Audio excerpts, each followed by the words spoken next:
Você já ouviu falar em gaslighting coletivo? É isso mesmo, gaslighting coletivo. Olá, eu sou Maria Rafati, sou psicóloga e você é muito bem-vindo, muito bem-vinda ao meu canal aqui do YouTube. Gostou? Inscreva-se. Gostou mais ainda? Dê seu like. Gostou mais ainda? Compartilha esse conteúdo de valor. Todo mundo merece ter um conteúdo de valor.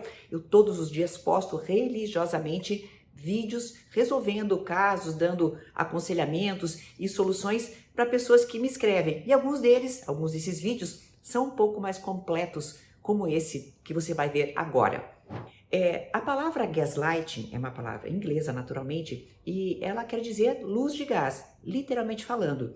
E ela vem de um filme da década de 40 ou 50, se quiser dar uma pesquisada lá para você ver qual filme é esse. É um filme no qual o marido tem um caso com a governanta e eles pretendem, o marido e a governanta, fazer com que a mulher pensasse que ela, literalmente falando, está louca, a dona da casa.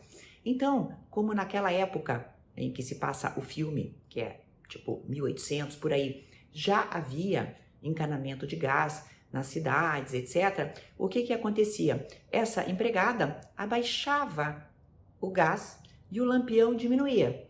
E aí a mulher estava ali bordando e não enxergava mais nada. Falava ao marido, olha, tá escuro. E o marido continuava lendo o jornal. Não, não tá escuro.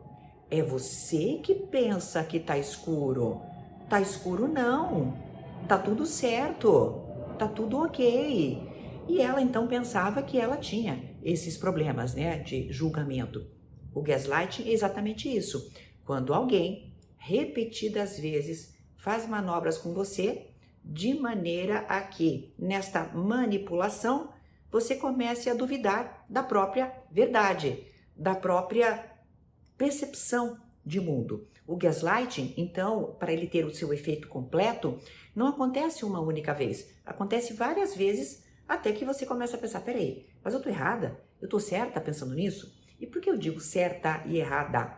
Porque muitas vezes mulheres, que são a maior parte das dependentes emocionais, elas caem no gaslighting, tá? No gaslighting de muitos homens que muitas vezes são narcisistas. Não é o único caso não, né? Tá? Tem muitos casos assim de gênero e a gente não vai agora abordar todos, mas a gente percebe que sim, o gaslighting acontece dessa maneira. Quando eu falo de gaslighting coletivo, eu falo sobre o seguinte, falo sobre o gaslighting que uma mulher sofre desde menina, pensando o seguinte, não, peraí, por exemplo, na família, ela pode pertencer a uma família que simplesmente abafa ela o tempo inteiro e abafa as suas ideias. Aí ela começa a duvidar de si própria, fala, peraí, mas eu tô certa? Não, mas peraí, mas a minha mãe tá dizendo que eu tô errado o tempo inteiro. Não, opa, então eu não tô fazendo certo. Opa, isso que eu tô pensando é uma coisa muito fora daquilo que deveria ser. E o que acaba acontecendo? Essa pessoa vai crescendo e à medida em que vai entrando na fase mais adulta, ela continua com essa noção de que ela vale pouco,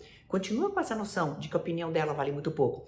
E ela vai sofrendo gaslighting de outras pessoas. Por isso que eu digo um gaslighting coletivo. Chega um ponto em que essa pessoa está muito frágil. E nessa fragilização, o que acontece? Ela acredita que ela está errada na maior parte dos casos. Tipo, eu surtei porque você me provocou. Não porque a pessoa que está ao lado surta. Não, é porque o que eu fiz para essa pessoa ser assim? Ai meu Deus, mas será que eu mereço mesmo? Porque ele fala o tempo inteiro que eu valho pouco. Então, será que eu mereço mesmo uma pessoa bacana do meu lado? Puxa, mas será que eu consigo? Você não pode, você não é capaz. E todas essas coisas fazem esse grande teatro que se chama gaslighting coletivo, em que a pessoa está fragilizada. Estou aqui com meus vídeos para quê? Para mostrar para você que você pode não se fragilizar tanto, para mostrar que aquela ocasião que você pensava que determinada coisa era assim, porque era assim mesmo.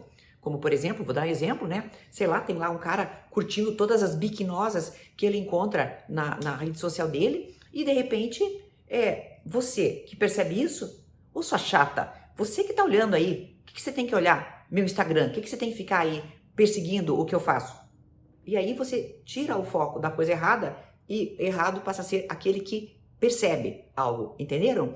Então todas essas manobras são muito ruins elas acabam dominando a vida de uma pessoa de uma maneira muito negativa e acabam sim com a percepção dela de justiça, a percepção dela de saber julgar. É isso por hoje, tá? Acompanhe os outros vídeos que eu vou explicar um pouco mais sobre isso, tá? Gaslighting coletivo, bota na cabeça.